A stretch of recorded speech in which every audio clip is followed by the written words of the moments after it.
অভিশপ্ত শয়তান হইতে মহান আল্লাহর কাছে আশ্রয় প্রার্থনা করতেছি তাহার উপস্থিতি হইতে আত্মগোপন করে কুমন্ত্রণা দেয় মানুষের অন্তরে, জিনদের মধ্য হইতে মানুষের মধ্যে। দয়াময় করুণাময় পরম দয়ালু পরম করুণাময় মহান আল্লাহর নামে শুরু করছি সূরা ইব্রাহিম। আল কোরআন কি? এই কিতাব যা তোমার প্রতি নাজিল করা হয়েছে, যাতে তুমি মানুষকে তাদের রবের অনুমতিক্রমে অন্ধকার থেকে আলোর দিকে বের করে আনো, পরাক্রমশালী সর্বপ্রশংসিতদের পথের দিকে। এখন যারা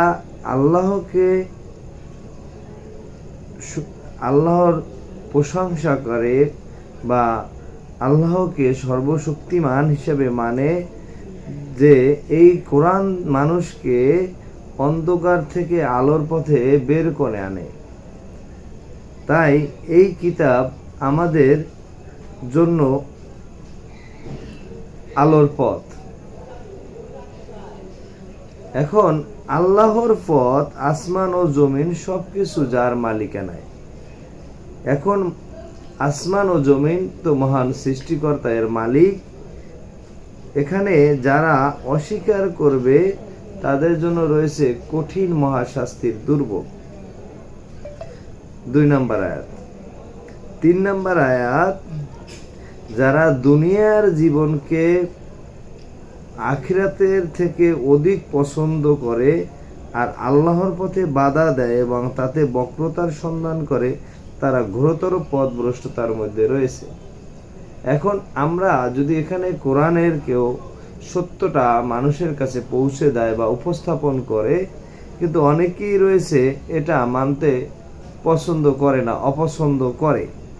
তাই দুনিয়ার জীবনটা কি মানুষ বেছে নেয়।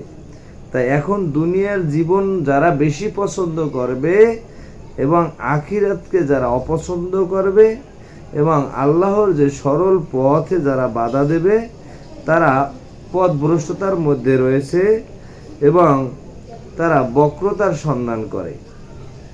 তাহলে কোরআন আমাদেরকে পথ দেখায়, সরল পথ এবং আল্লাহর পথ, এবং আমাদেরকে স্বীকার করতে বলেছেন আল্লাহ যা নাজিল করেছেন।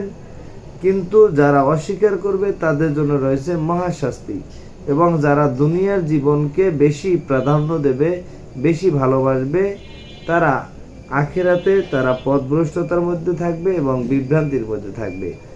ধন্যবাদ সবাইকে।